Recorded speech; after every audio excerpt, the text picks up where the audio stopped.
পরিবেশ বান্ধব পুজো মণ্ডপ তৈরি হচ্ছে কাটোয়াতে। এবারের ভাবনা অন্দরমহল। কাটোয়ার গৌরাঙ্গপাড়া দুর্গাপুজো কমিটির পুজোয় রয়েছে পরিবেশ রক্ষার বার্তাও। কাটোয়ারি শিল্পীদের ভাবনায় গড়ে উঠছে এই পুজো মণ্ডপ। 50 বছরে পদার্পণ করলো গৌরাঙ্গপাড়া দুর্গাপুজো কমিটির দুর্গাপুজো।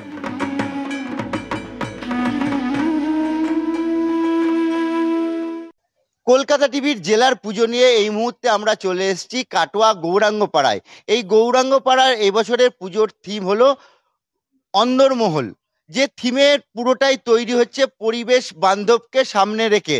এবং এই যে পরিবেশ বান্ধবের যে কাজকর্মগুলো হচ্ছে পুরোটাই কিন্তু বাঁশের কাজ হচ্ছে, এবং তাতে যে রং ব্যবহার করা হচ্ছে সেই রংটা কিন্তু পরিবেশ বান্ধব রং।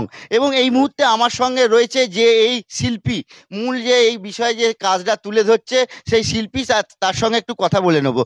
এটা মেনলি বলতে গেলে যে অন্দরমহল বলতে, অন্দরমহলে আমাদের মায়েদের যে সংসারের ভেতরে, বাড়ির ভেতরে যে জিনিসপত্রগুলো ইউজ, কুলো, তারপর আপনি মনে করুন অন্দরমহলে যে মায়েদের একটা মেয়ের জন্ম থেকে শুরু করে এইখানে যেটা ভেতরে ইন্টেরিয়ার হবে, আপনার জন্ম থেকে শুরু করে একটা করে পেন্টিং, সেটা জামিন ফর্মে আমরা ভেবেছি এখানে তুলে ধরবো।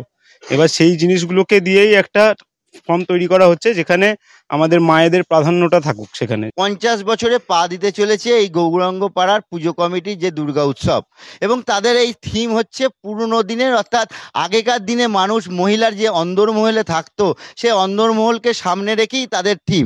এবার আমি জেনে নেবো এই যে ক্লাবের যে প্রেসিডেন্ট আছে, প্রেসিডেন্টের কাছে, যে এই যে থিম, এই থিমে মোটামুটি কত টাকার আপনাদের বাজেট, এবং এই ভাবনাটা এলো কি করে?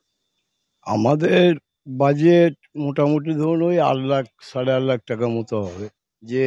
যেহেতু 50 বছর পূর্তি, সেই জন্য আমরা একটা নতুন ধরনের কিছু জিনিস শহরবাসীকে উপহার দিতে চাইছি।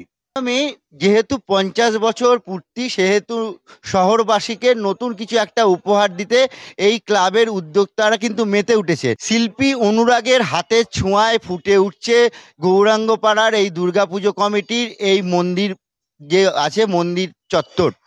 এবার দেখার বিষয়, জেলা শারদ উৎসবের যে পুরস্কার, সেই পুরস্কার এবছর এই কমিটি ছিনিয়ে নিতে পারে কিনা।